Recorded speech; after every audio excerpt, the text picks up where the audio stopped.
Alrighty, hello everybody, it is I, Leo Hightower, and welcome back to Let's Play Kirby Super Star, The Great Cave Offensive. In the last episode, we began our exploration throughout the Great Cave, and we cleared our way through the giant tree.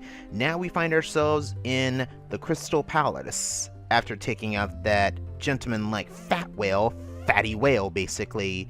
But now we are inside the Crystal Palace, and this area is one of my all-time favorite places to play through in the Great Cave Offensive because of how beautiful the scenery is and how amazingly composed the music is. This is quite a place to search through treasure, especially considering it's a gigantic palace. But enough talk. Let's begin exploring. We have a choice between 3 doors right here. We're gonna go through this one right here.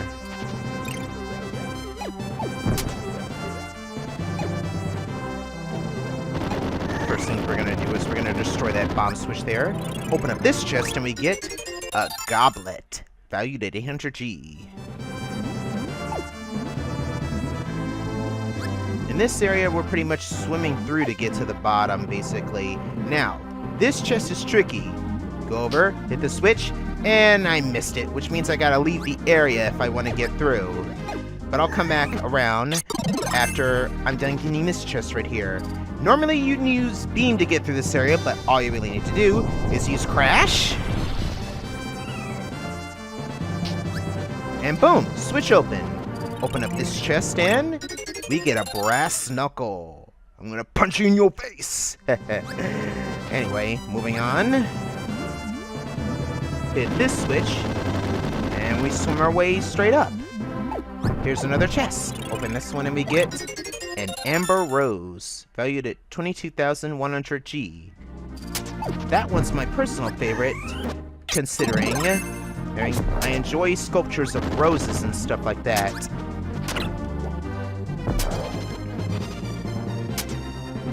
You gotta run to get to this door right here because of the high winds.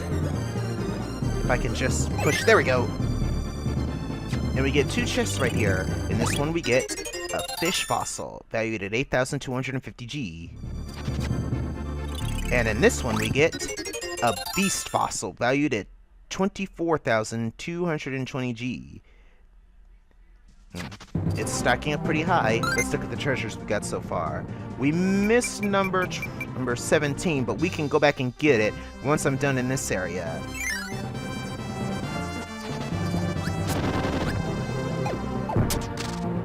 Stupid enemies. Ow!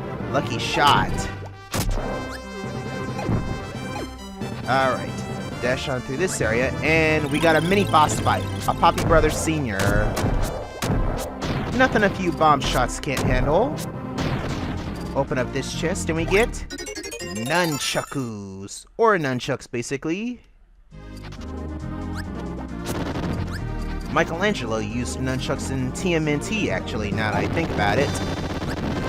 Let's try and get this treasure box again.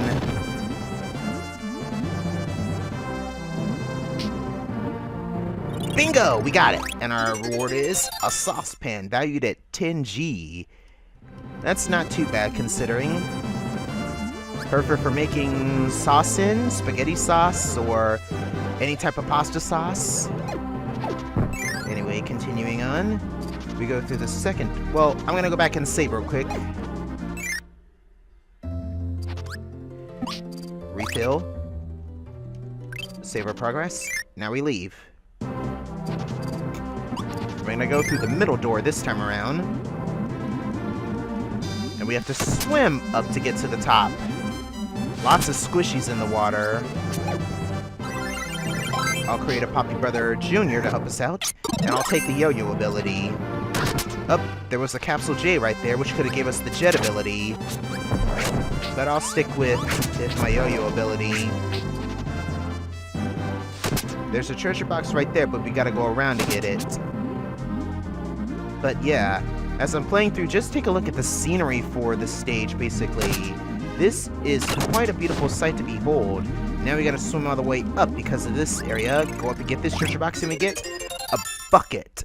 That bucket, believe it or not, is actually based on Mario and Wario, which was on the Super Nintendo and released only in Japan, but thanks to the power of an emulator back then, I actually played Mario and Wario. Wario basically drops a bucket on Mario, and you gotta move Mario throughout the course through the help of this little fairy, so that way the helper at the end will get the bucket off.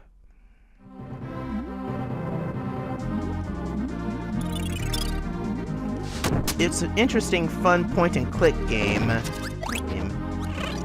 In Mario and Wario, that is.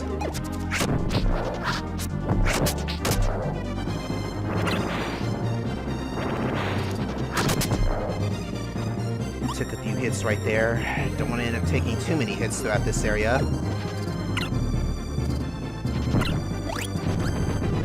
Ow. Well, I'm sorry, little helper, but I'm not reviving you this time around. But you taking a Capsule J is okay, then.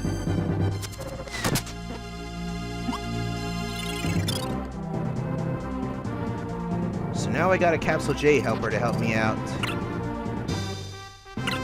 Ow.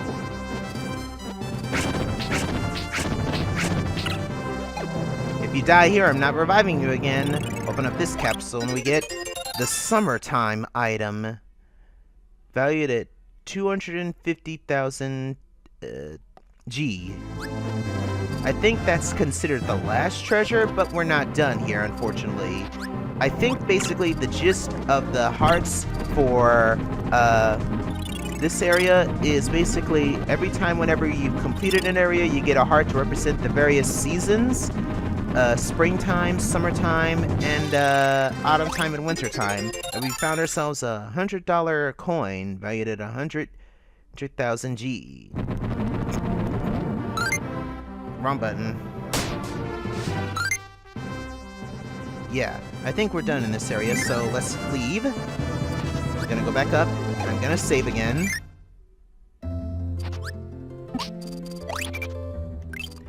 Okay. And we're gonna continue on. But anyway, take a listen to this music. I'm gonna let it play for a few seconds.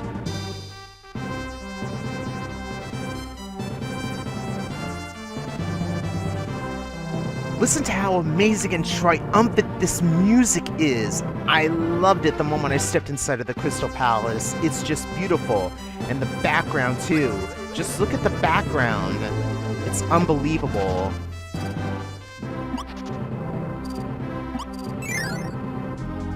Anyway, let's continue on. Now we're in the main area of the Crystal Palace. And what we want to do is we want to hit the switch from afar so we don't get hit by the spikes. Open up this chest and we get an ancient gem. I'm trying to remember what the ancient gem is based on. A Magamato or something like that? Chinese symbol? I can't remember exactly. I'm sure that my mini Gaia Leon can help us out with that part. And hey! Stupid takes.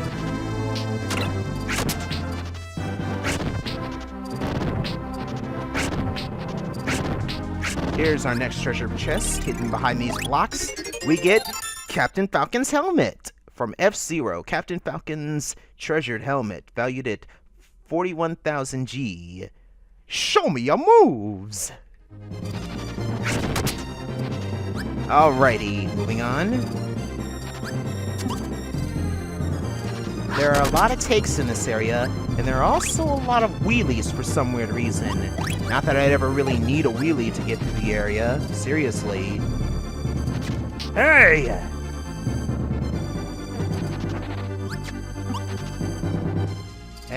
Phooey.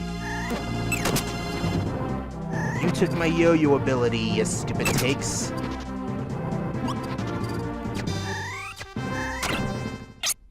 So I'll take Cutter.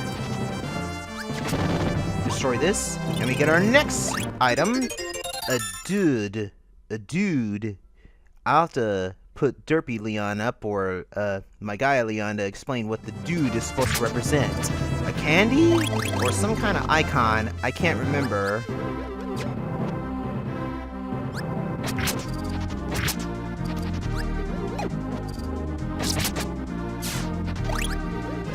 Anyway, we're just about done going through the Crystal Palace. Normally you could try and run through here, but the wind is blowing too fast to get through there. So what you need to do is come over this way.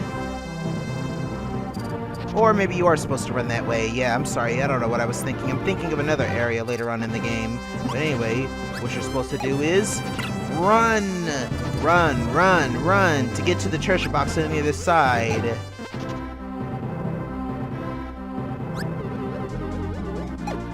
Ah, shoot! And we get the truth mirror valued at 500,000 G.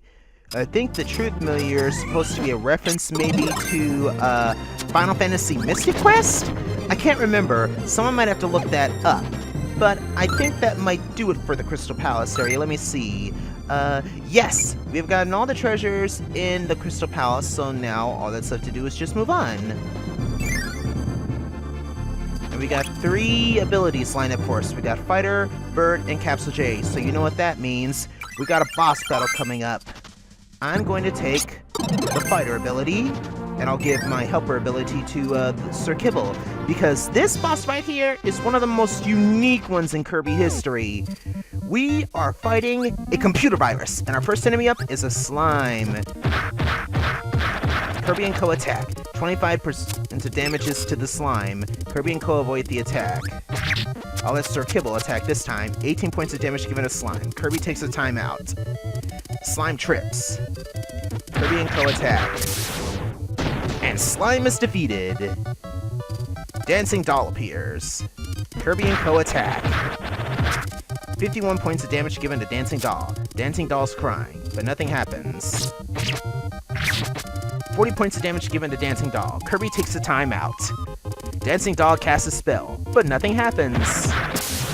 Kirby and Co attack. Dancing Doll's defeated. Yeah.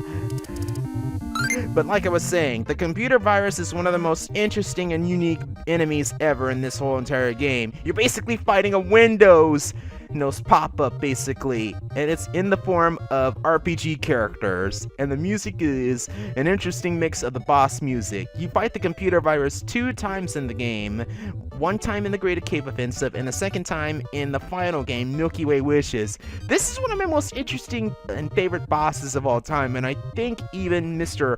Fawful's minion himself will agree it's one of the more unique bosses. Anyway, let's continue with the battle. Witch appears. Kirby and Co attack. 25 points of damage given to Witch. Witch attacks! Sir Kibble hurt. Kirby and Co attack. 18 points of damage given to Witch. Kirby takes a timeout. Witch casts an ice spell. Kirby and Co avoid the attack. Kirby and Co attack. 33 points of damage given to Witch. Witch retreats. Kirby and Co attack. 5 points of damage given to Witch. Kirby gets bomb ability. Witch casts a fire spell. Sir Kibble's hurt.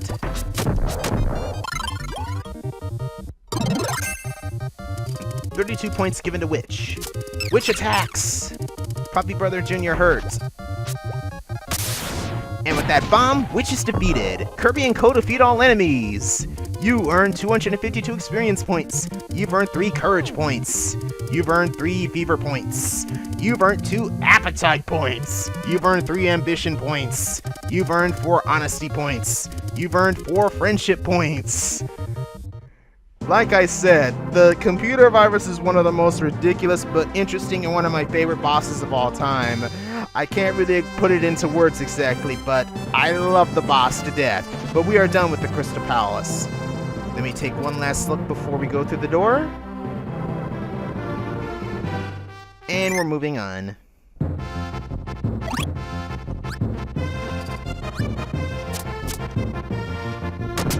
Now we're making our way through the second part of the mine.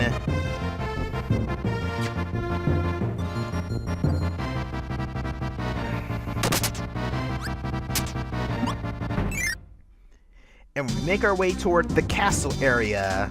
The Great Tower, as it's often called.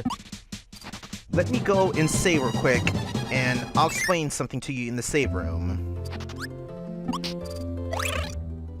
First things first, we're going to save our progress, and I'm going to pause the game. Here's the fun thing about this place. The giant tower, the Great Tower, is completely optional. You can play through this area and get the treasures in here if you want to, but you are free to skip this area and go on to the giant garden area, basically. But this caught me by surprise when I played through the game the first time. I could skip this area, and I actually moved on to the garden area. Then one day I just came back and I said, let's go through here. But I'll save the Great Tower for another play session for you guys. That much I believe is true. But anyway, yeah, I don't know what the hell I was saying, but I'm gonna save the Great Tower for another playthrough session. But for now, ladies and gentlemen, this is Leo Hightower, and I will be signing out for the time being on Let's Play Kirby Super Star. I will see you guys in the next episode. Until then, happy gaming. This area is going to take a good chunk of the LP to complete. Trust me when I say this. Anyway, see you guys later.